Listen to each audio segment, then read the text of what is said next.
The book of Ezekiel, which Amy, I'm grateful you volunteered to read that for us this morning. The book of Ezekiel is a book of visions. It's really more like Revelation. Ezekiel's called a prophet, but it's really more like the book of Revelation in terms of the way it's told and its genre than the other prophets in the Old Testament. And because it's a vision, it's weird. It's weird, and though sometimes you're reading and you're like, what is happening? In this particular one, like 1,500 feet, and then another 1,500 feet, and then another 1,500 feet. What? Why?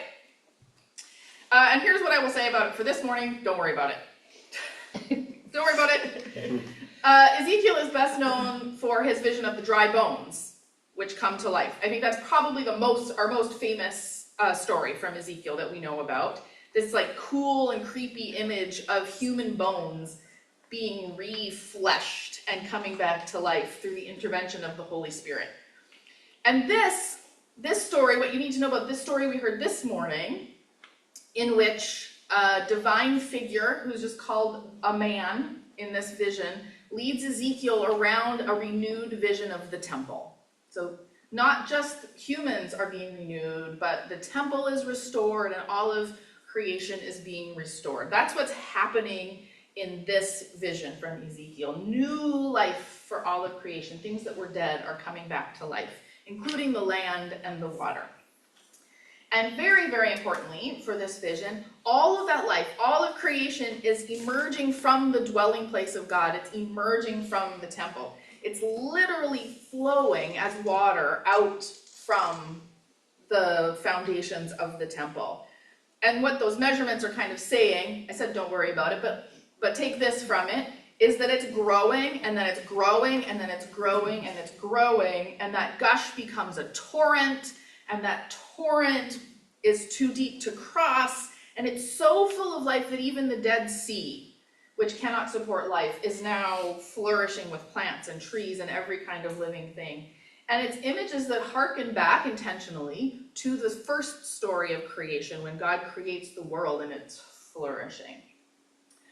This is the last in our Creation Care series, and I had really thought that at some point during this series about creation care, I would get to talk about my love for mending things and making things and upcycling and creating, because my particular passion project around the way I respond in caring for the earth and caring for the land, and in addition to being a gardener and really enjoying that, is to take things that people don't want to use anymore or that other people might throw into the garbage and use them to create beautiful things and useful things. I already talked about my little tote over here, making something out of quilt that I hated into something that I love and I can use. And my other thing, so I also brought along a pair of socks that I'm darning. And this is very old school. My dad made a little darning mushroom for me. You put it inside and you can use it. And I could literally preach a whole sermon about mending and do a little how-to. I'm not going to do that for you this morning. You're welcome to explore my little case. I feel like we should pursue this at some point. I was an 80s kid. I was a kid in the 80s in elementary school, which means I think I was at peak reduce, reuse, recycle era. That was just like drilled into us as elementary school students. And I very much internalized that, as many of us have. And it's just second nature to sort my recycling. It like almost hurts me when I go to a place where I cannot put my compostable plate into a compost bin or my recyclable cans into a recycling bin. So that's, like I have, as all of us have, really internalized that. I'm carting around my reusable mug. I have a water bottle in my car. What I think we pay less attention to, way less attention to, is the reduce part of that little saying. How do we buy and consume less? Just take in fewer things.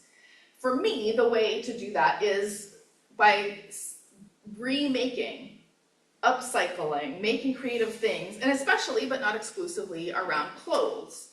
I love to thrift. I love to find things and source materials from unusual places. My favorite place, and this is the gospel I preach nonstop, is Seattle Recreative, which is a creative reuse store, and I know Darcy is also a big fan of this place. I was a more with less kid.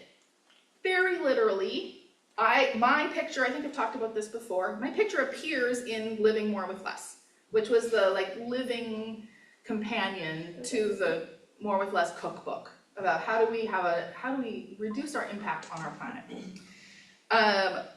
My picture as a toddler appears in that book with honestly a toy box that looks very much like this, that's covered in denim with lots of little manipulatable doodads that my mom made for me and my foster brother when we were toddlers.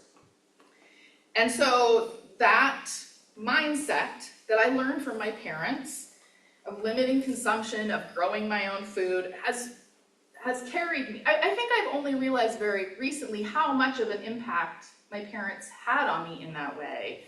In just this is how we live. This is just what we do as a family. This is how we are.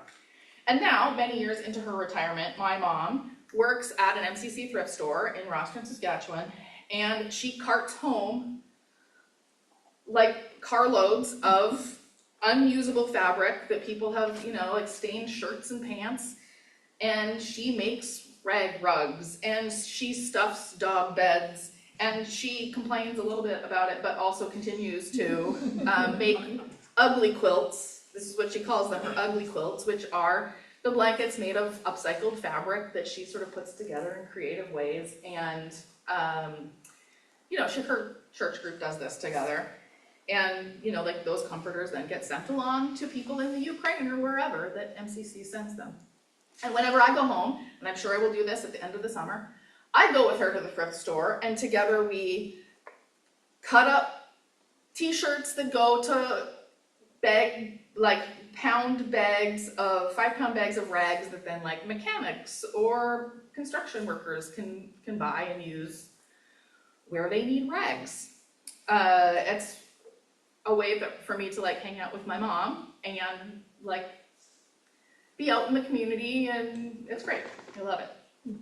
Now, I'm sharing this because, one, I love mending and I love thrifting and I love Seattle Recreative. These are just things that I would do regardless.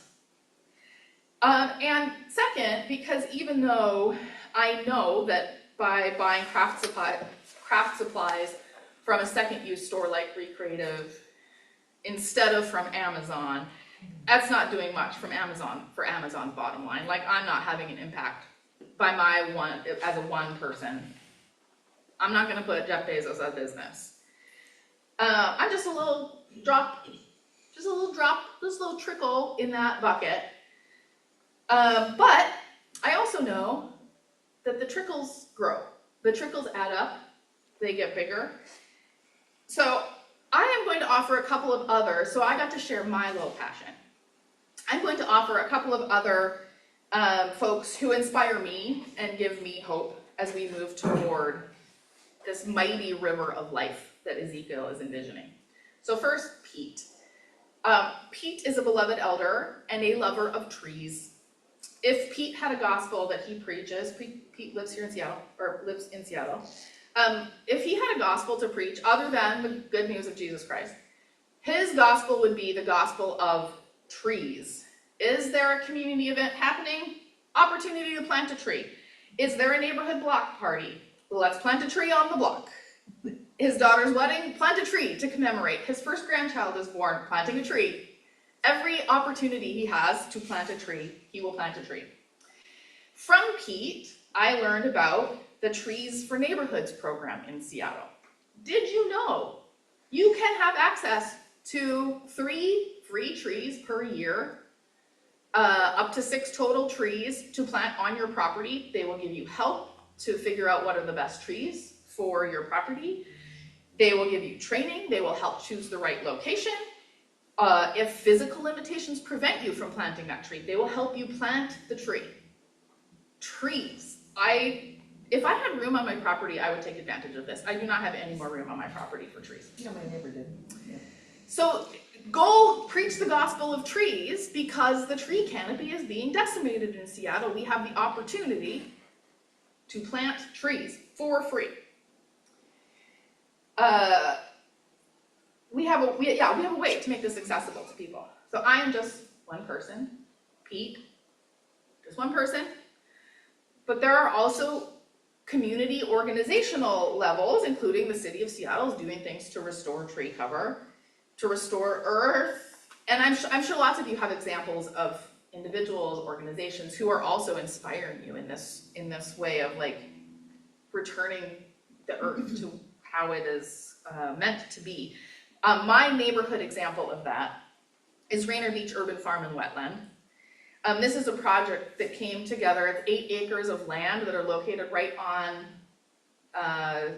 almost the south end of Lake Washington. And it came together because a group of community people who cared about their neighbors and about the land and about water, they wanted to make food accessible to their neighbors, and they wanted to restore the land to how it's meant to be, where animals and people and birds can live together. So this is a place that has camps for kids. They have they teach kids about worms and birds and beavers and native plants. Just last week they had like beaver night, and you could come and like see where the beavers had. Like, beavers are one of the best animals to engineer. They're just like magic animals. So proud that Canadian animal, the Canadian national animal was a beaver. Way to go, Canada. They host cooking classes. They have a community garden. You can like go and they have a farm stand. And so they have really like brought this land back to life along the shores of Lake Washington. And they're not the only ones. Here in our Mennonite family, Camp Camrac has been doing, I mean, they don't have a community garden, but in terms of restoring the earth, in the past decade or so, they've really done a lot to restore wetlands on the Camrac property. Their selective logging and stewardship of the forest, along with their neighbors. And I think that's really one of the things that I find most inspiring about Camrac, is that they're connecting, and Brisa's been a big part of this, connecting to the neighbors and working together, because that community effort has really made a difference in the safety and flourishing of the forests around Camrac. That's really, really meaningful. Sometimes a rising river is a symbol for overwhelm, a symbol for destruction. We've had plenty of experience of those kinds of rivers in recent years.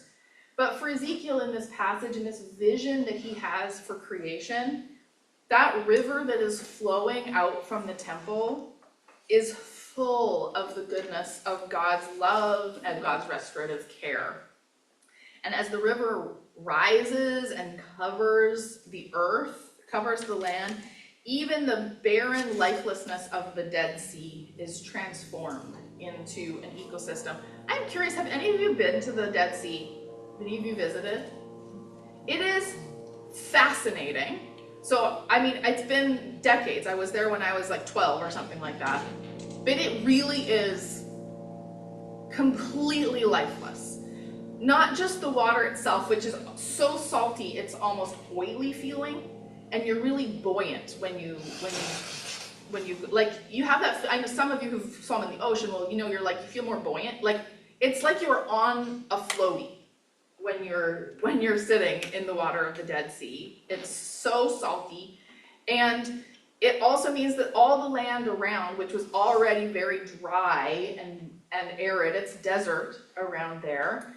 There's very little vegetation, very little like plant or animal or insect. Like, there's just nothing. So Ezekiel, who would have had that experience, to imagine that space, not brown and dry and gray and salty, like just like I just can't, I just like, bleh. To imagine that full of growth, and animals and fisher people who are like taking nets of fish. Like that's just like this like swelling of beauty and life. That is what he is imagining for all of creation. And it's that kind of miracle of life that prophets like Ezekiel and our modern day prophets and people are, like that is what we are called to inhabit, each one of us, and as communities, and growing bigger and bigger. Each one of us like a little drop in that river of life, using our voices and our shovels and our sewing machines and whatever our particular passion is. Like this is mine. I can't imagine necessarily what each of you has as the thing that will meet this call to be part of that river of life. But together, all together we make the river of God that will give new life to the world. My final word in my sermon is, or my maybe penultimate word, is a Netflix recommendation. It is a silly and beautiful and funny and inspiring series called This Is a Gardening Show, hosted by comedian Zach Galifianakis, who is much better known for being snarky to politicians and actors between two ferns. That was his series on YouTube for a long time. And he's also on the Bachelor series and a movie series. And the other thing about him, even though in those roles, he comes across as maybe even slightly mean and not very serious and maybe a little gross. In fact, he is an avid gardener and really passionate about working with the earth and people who, like, he just wants to soak up information about that. And to tell everybody, he just wants everybody to become a gardener and be a gardener. And so in this series, This Is a Garden, that's what he does. He interviews gardeners on Vancouver Island, which I think is where he lives now. He's from the American South, but anyway. He gave an interview to the magazine Imagine 5, and this is what he had to say.